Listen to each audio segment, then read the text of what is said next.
Hello, fellow Jeffs. My name is Padloat. I am a Geoguessr player from Australia, from Sydney. I've been playing the game for about 4 years. And I thought it might be fun this year to share, my point of views for the games as we go through each round, but also to share something that I haven't seen just a whole lot of in terms of analytics around the tournament games. Apart from being a Geoguessr player and from single-handedly lifting the average age of the competitors in this league, I am a data analyst slash data scientist slash data engineer, and I spend most of the hours of my day digging around in tables full of data and doing analyses. So I thought it might be fun to perhaps share a few initial fun findings and playing around with the group, see if it's something that folks are interested in, or at least provide a little different angle as we kick this tournament off. So I may run through some of that now. Let me share my screen. I've also played in one other of Jeff's tournaments. I did the Geoguessr a few years ago. I was in the Division 3 then, which I managed to take out in the final round, really. Really fun tournament. Pretty big spread in terms of skill, I would say, in Division 3. This tournament is pretty exciting, having 100 different players. I think the different divisions are going to be a lot tighter, so that's going to be a lot of fun. Anyway, I've been doing a lot of work on my own analytics, working with the Geoguessr API to pull in historical data of my own gameplay, which is predominantly solo play, but just to test it and start to make it something that I can share with others. I've also been doing a little bit of dual play, which is not something I usually do, just to make sure I can pull that in for other folks as well. So that's something I'll share at a later date. But playing around with the API made me think that I can at least grab some really basic preliminary data from other players, the sort of stuff that you can see and access from the Geoguessr profile page when you visit somebody else's profile, and perhaps use that to come up with some summary statistics and also do a little bit of basic machine learning to see if we come up with some sort of profiles on the folks, at least in Division 6 to start with, the division that I'm in. So anyway, take this with a serious grain of salt. There is, again, I don't have access to the swathe of data of all of the gameplay of individuals here. I'm really only gathering some basic summary statistics, but I thought it would be, a fun way to think about the division that I sit in and maybe get an idea of the different sort of players that we have involved. So anyway, apart from writing the code to pull that stuff from the API, I've used Claude here, and given that I'm a little time poor to come up with a little bit of an interactive HTML page. So a lot of this text is not my own, and some of it will sound very AI, but the data is there. We have pulled that, and we'll kick on. So we'll get to this later, but one of the primary things that the AI spotted was that the US is the field's greatest divider in terms of being the single most strength and the single most common weakness. Again, this is for Division 6. And this advice could be for anybody here. I don't know who has picked the US as their primary game mode for moving or no moving, but it may be worth taking to account the strength and weakness of the people you're playing against, and picking that mode where you can. So anyway, the interesting initial finding that I had there, I plotted the peak ELO ranking as well as the current ELO ranking, as Harrier has really clearly stated before, you kind of have to make assumptions when you're putting together a tournament and picking seeds, and there's different ways you can go about doing that. In this particular instance, we've gone with the peak elo. Again, it's just the better of multiple evils, I suppose. But I did think it was interesting to compare the mean peak elo against the mean current elo of the players in this division, and you can see there's a bit of a disparity there. The mean peak elo is about 1450, and that is 200 points higher than the mean current elo. There are a couple of players, myself and Blue included, who have not had any super recent gameplay, and so whose current elo just doesn't exist. I played a couple of months ago.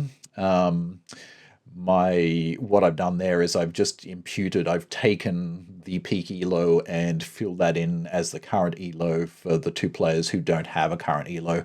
In my instance, I think that is fair.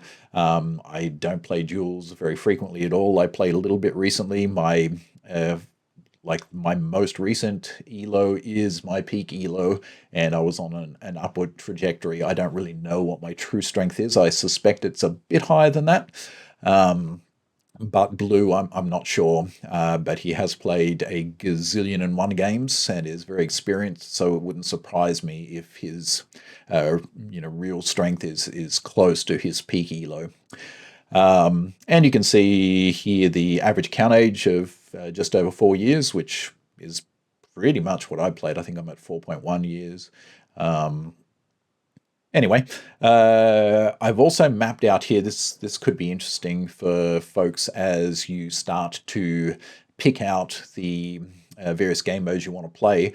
This is taking from the duels, the ranked duels data, just single, not team duels, the top 3 and the bottom 3 countries, strengths and weaknesses. Again, you can pause the screen and read the details here if you want. I'll probably share these files as well if it interests folks. But that will give you an idea of where the strength and weaknesses play and where there's a lot of crossover and perhaps areas where one can exploit the weaknesses of the opponents.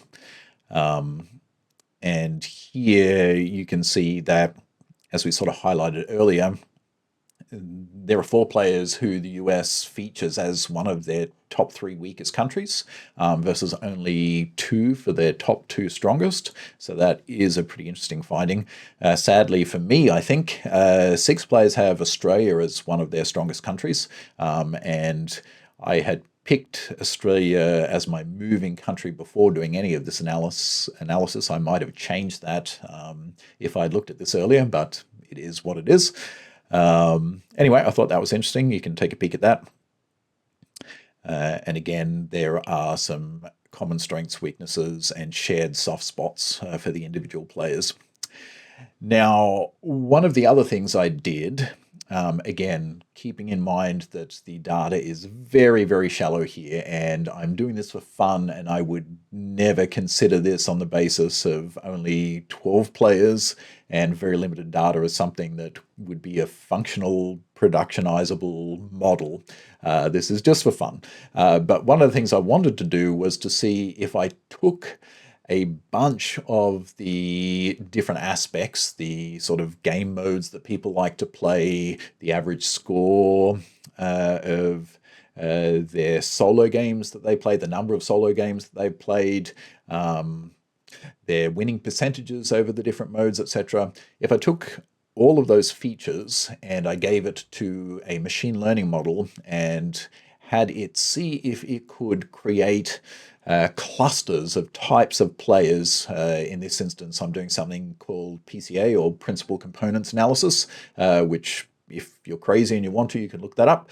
But again, it's just trying to see if you take this data and you don't tell the algorithm what it's supposed to find. You just let it play around with algorithms and try to see if it can find distinct categories of players based on the strongest combination of those features that you feed it. Can you get some distinctions? Which is essentially what we've done here. I ran about 12, I think 12 to 15 different models, and there were two that performed reasonably strongly. Again, with shallow data, I was not expecting to get really solid reads. You can read the details here in terms of silhouette scores, etc., if you're familiar with such things or you're interested.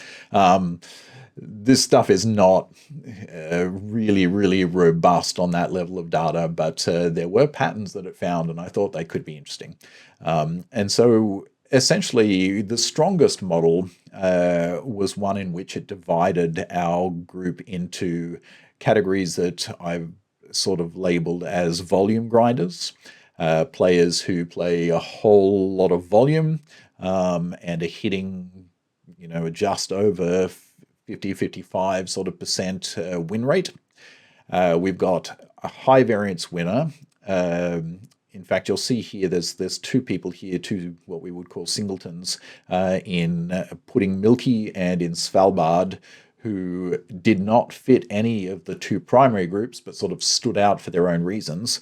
Now, Pudding had a very strong lifetime win rate, but some pretty significant average distances. Keep in mind that the average distances here are not those that were found in the rounds of the ranked duels. These average distances are coming from solo gameplay, but the machine learning algorithm has sort of paired these sorts of things together to make their profile. So Pudding Milky sort of stood alone there, while Svalbard stood alone because of his significant win rate, as well as his accuracy as well, I think. And then you had a group of three players, Blue, Alex, and myself, that have an average win rate of 71%. I was pulling that down, and a pretty significantly lower accuracy over those solo games that we discussed there. So that group was called the precise high win rate. And if we plot that out, we end up with something like this. Now, what I would say is we're dealing with a large number of features there. So this has been flattened out. What really we're dealing with is there are, I think, six different dimensions in what we call a feature space. And so you sort of, I think I've got an image here. Yeah, so if you sort of thought of this as more like a sphere, you don't just have a single two features, but our sphere, our individual dots across those six features are spread out in this sphere, or in this sort of cube here. You can sort of see in a multi-dimensional manner. And what happens then is we sort of flatten that to make it a little bit more intelligible. So if I jump back to this here, this has been flattened into a two-dimensional space, but that's still accounting for about 80% of the variance. So that's still pretty accurate from what the model was finding. And here you can see, we've got our singleton, Svalbard up here, Pudding Milky over here. Now, across the axes here, this axis is around the combination of skill and consistency. And this axis here on the Y is around mode lean. So, preference for, restriction modes like no moving in MPZ or moving players, etc. And this is where you start to see some differences. So you can see that Svalbard is probably the most removed player from anyone else. The further the distance between the 2 points, the more dissimilar the features of the players. And here you have our more consistent and probably our players who tend to play the most duels, etc.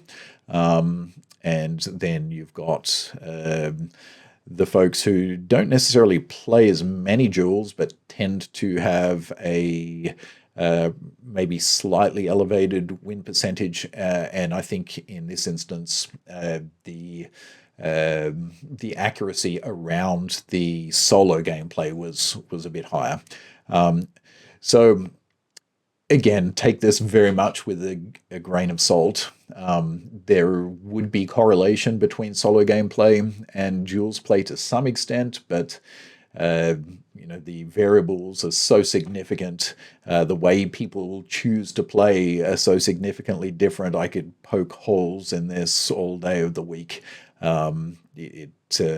If I give it too much thought, then I would want to just rip this to shreds. I am fully aware that a lot of us will rage quit games if, just in solo play, if we're not getting the sort of scores we want by round three, we might kill that game and we might start again. So, the average scores of our games might be higher. I know for myself, this year I've been playing a lot more focused games on particular countries that I've had weaknesses on. And that, of course, means that my average scores on those have been significantly lower. If you're smashing, say, rural Brazil, your average game score is not going to be up in the high 23, 24,000s, which it might be if you're playing a lot of Community World, or if you're a moving player predominantly. Anyway, and then we've got a bit of a dendrogram on the right hand side, which sort of gives you a taxonomy of how players fit into a bit of a family tree there as well. The two strongest models we've sort of triangulated here. You can see that there's a slight difference in terminology in terms of volume grinder versus mid-tier, high variance versus outlier, dominant versus strong tier, precise winner versus strong tier. In this other model that also performed pretty well, there were only 3 instead of the 4 groups.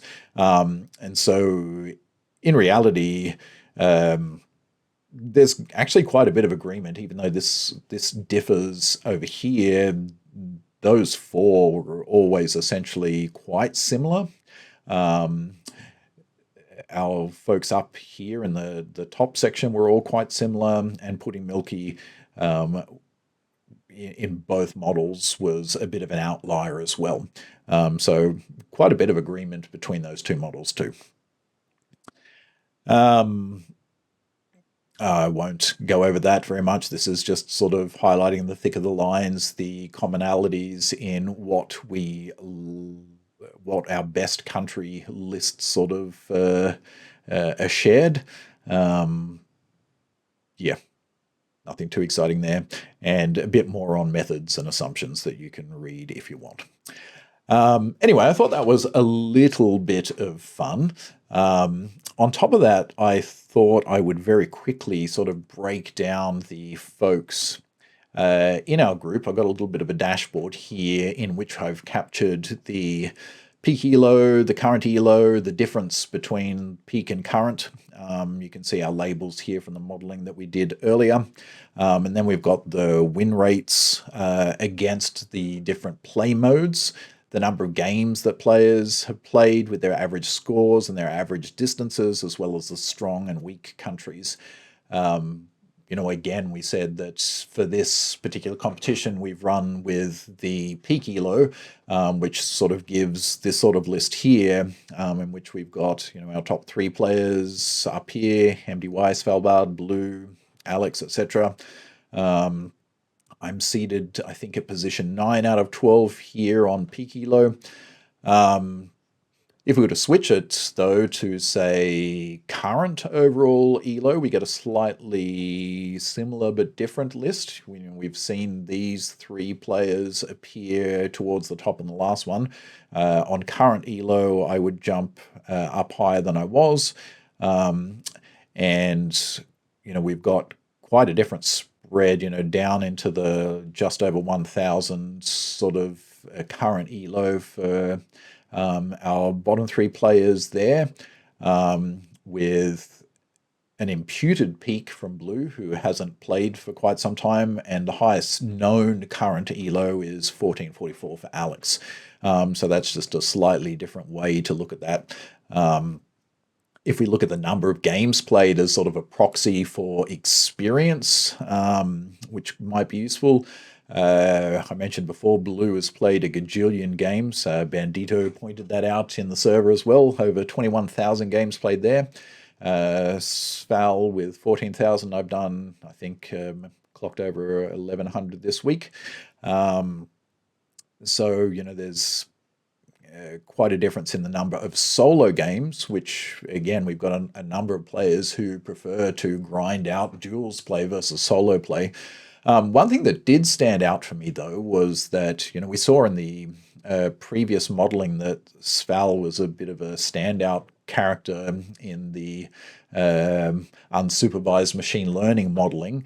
But also in terms of the age of the account, where do we have age here? 157 days for Svalbard. Less, you know, we're talking half a year, but over 14,000 games. That's a hell of a lot of grinding. And in terms of win rate and elo, you know, that's got to jump out as something as of an anomaly. You know, I imagine Sval has been smurfing on this account. This is, you know, not his first rodeo, but yeah, certainly that is quite different from, you know, the way a lot of the other accounts look here, where you've got, you know, 7+ years for a lot of players, etc. Anyway, I thought these individual call-out cards were a really good summary of how folks have performed, are performing, their experience, etc. So I'll share this with the group as well. Currently, this is just a static document. I've done the data pool prior to the tournament, so these will have changed since then.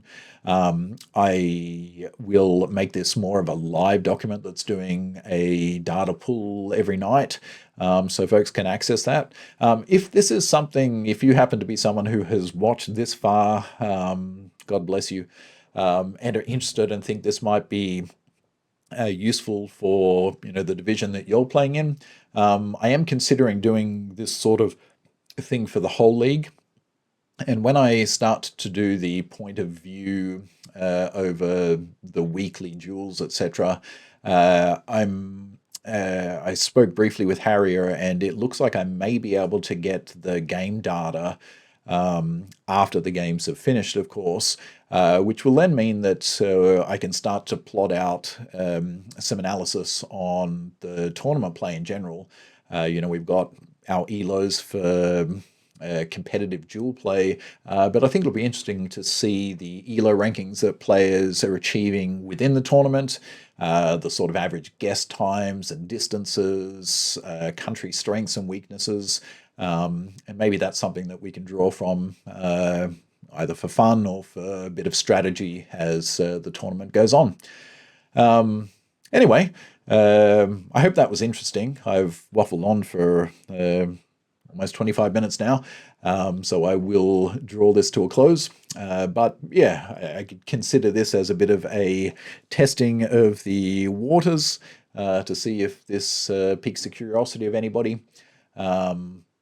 Yeah, like I say, I'll do a bunch more of this as the tournament goes on. Yeah, I'm just really excited to see how the tournament goes. I don't know how I'll perform. Again, I do so little duels. When I've had time, I do grind some things, and I have some niche knowledge in, you know, certain environments. So I would say I'm a pretty inconsistent player. I have some really solid strengths and some pretty glaring weaknesses. But mostly, I thought joining this tournament would be a way to keep myself accountable to, you know, do a bit more grinding and put myself out there a little bit more, and meet some new folks too. So anyway, good to meet you all, and good luck in the tournament. And if this interests you, leave a comment either on the YouTube video or in the Discord group. And yeah, perhaps I can add some content or some tools that might make this a little more interesting and useful for you folks as well as the tournament goes on. Thanks, folks. Take it easy.